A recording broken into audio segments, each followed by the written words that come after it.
안녕하세요. 김성겸 목사입니다. 산돌 성경 읽기에 오신 여러분 환영합니다. 오늘은 신명기 16장에서 18장까지의 내용 살펴보도록 하겠습니다. 신명기 16장에서 18장 전체에 걸쳐서 이스라엘의 다양한 리더들을 향한 말씀이 소개되어 있는데요. 우선 16장은 유월절과 77절, 초막절에 대한 규례로 말씀이 시작합니다. 절기를 지키는 법은 출애굽기 12장, 그리고 34장, 레위기 23장 등에 수록된 내용을 기본으로 하고 있습니다. 그럼에도 신명기 16장이 갖고 있는 특징이 있다면 그것은 가나안에 정착해서 성읍에서 모여 살 때 어떻게 할 것인가에 대한 내용이라고 하겠습니다.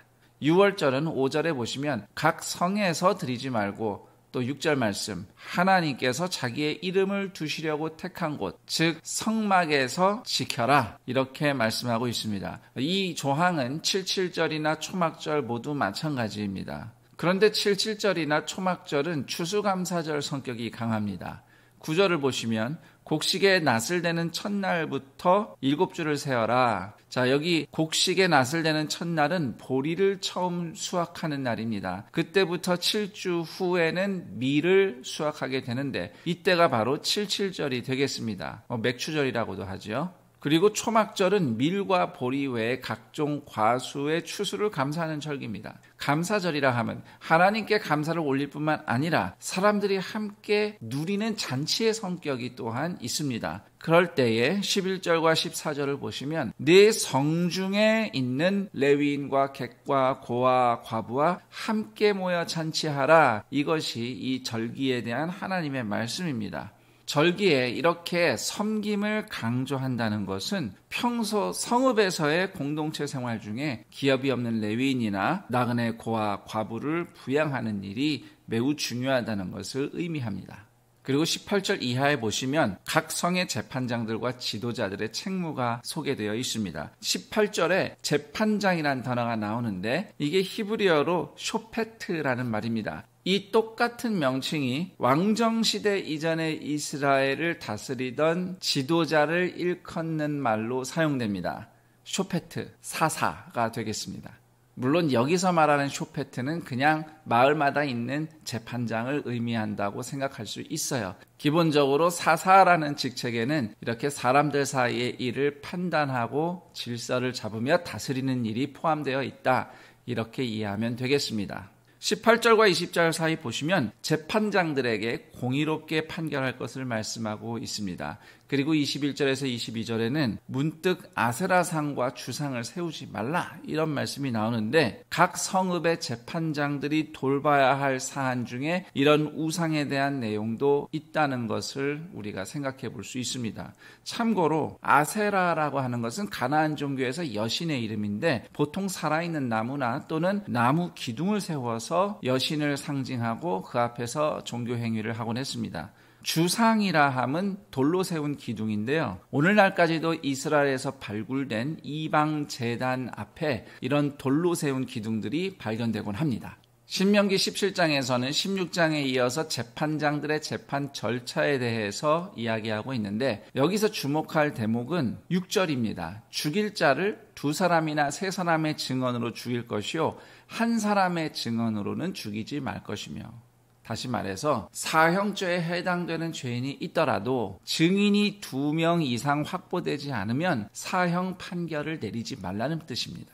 그리고 사형을 집행할 때는 그때는 보통 돌을 던져 죽였거든요. 증인으로 자처한 사람들이 먼저 돌을 던져 처형을 시작할 것을 7절이 정하고 있어요. 그러니까 누구에게 사형을 언도하게 만드는 증언의 진실성과 책임을 강조하는 것이죠.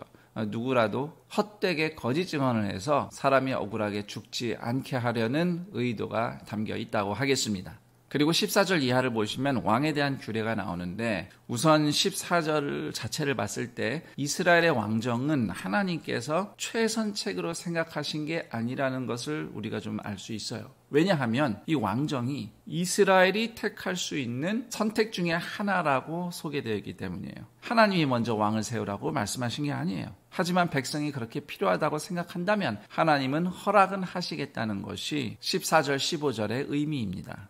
하나님께서는 왕정을 시행하실 때 주의할 것을 열거하고 계신데요.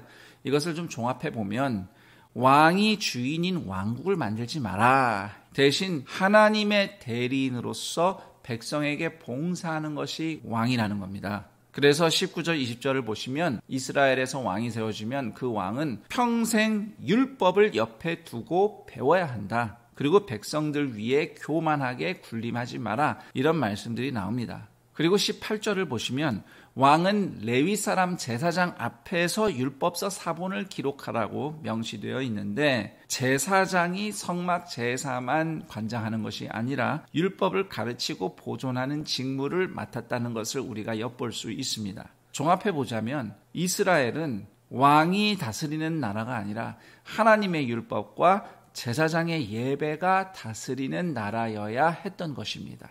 신명기 18장에는 제사장과 선지자에 대한 말씀이 나오는데요. 이스라엘에는 공동체를 다스리며 돌보는 리더인 재판장 또는 사사라고 불리는 지도자 또는 왕이 존재합니다.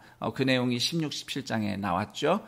자, 동시에 이스라엘에는 영적 리더들이 있어요. 그들이 바로 제사장과 선지자입니다. 1절에서 8절까지 보시면 제사장과 레위인의 사례와 소유에 대한 규정이 나와 있습니다. 직무에 대해서는 출애굽기나 레위기, 민수기에 곳곳에 이미 서술이 잘 되어 있습니다. 그리고 9절 이하부터는 선지자에 대한 말씀인데요. 우선 9절에서 14절을 보시면 이방 종교에서 선지자 역할을 하던 무당, 신접하는 자, 초혼자, 점쟁이를 모두 몰아내라는 하나님의 명령이 나옵니다. 점쟁이나 무당은 결국 개인의 유익을 위해서 미래를 점치는 일을 했던 사람들이죠. 가나안 우상 숭배의 표본이라고 하겠습니다. 그러나 이스라엘의 선지자는 개인사를 위한 미래를 보는 자가 아니라 이스라엘 공동체 전체를 위한 하나님의 말씀을 전하는 사람이에요. 그리고 선지자가 말하는 미래라는 것은 결국 하나님이 이미 주신 말씀에 의거해서 봤을 때 하나님께 순종하면 복이 임할 것임을 선포하고 하나님께 불순종할 때는 반드시 하나님이 율법에 이미 적힌 대로 심판하리라 재난이 오리라 선포하는 사람입니다. 그런데 성경에는 간혹 선지자가 개인의 말씀을 말하는 듯한 사례가 있어요. 그러나 그 사례들을 잘 보면 그 개인들이 이스라엘 공동체의 운명과 관련된 사건 속 개인이에요. 선지자는 개인을 위해서 존재하는 게 아닙니다. 공동체를 위해서 일하는 사람이죠. 18절에 말씀한 것처럼 이스라엘을 위해 하나님의 말씀을 전하는 사람이 선지자죠.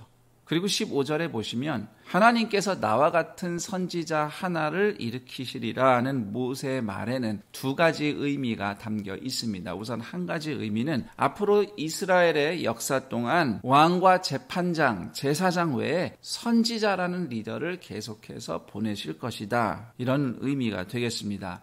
그리고 또 한 가지는 모세와 같은 선지자 하나죠. 한 명의 궁극의 선지자를 얘기합니다. 바로 예수 그리스도를 의미하는 것입니다. 예수 그리스도는 단순히 선지자가 아닙니다. 앞서 언급된 이스라엘의 지도자들, 즉 왕, 제사장, 선지자 이 세 가지 직분을 모두 완벽하게 수행하시는 구원자가 되겠습니다.